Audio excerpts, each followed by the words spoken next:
Removing a press-on or close-fit bearing is near impossible without the right tool. The ToolPRO 12-piece bearing puller kit fits exactly this need. In the kit, you'll find 2 bearing separators, a yoke, lead screw, puller legs in 2 different lengths, and 2 different sized extension legs. Begin the task by choosing a bearing separator the correct size for your application. If your bearing is fitted snugly to another surface, you must locate the mating gap and open your bearing puller wide enough to surround this.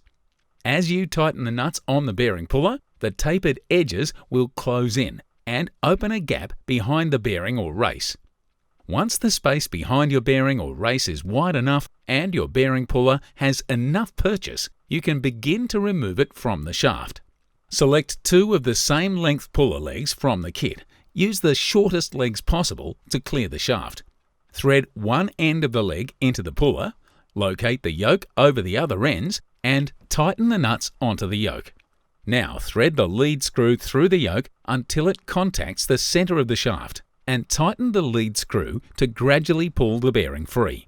A quick squirt of penetrating fluid here will help the process along. Eventually, you'll be able to work the lead screw by hand. So be ready to catch the bearing, race, and bearing puller as it comes free.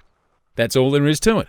When the need to pull a bearing arises, you'll be glad you've got the ToolPRO 12-piece bearing puller kit.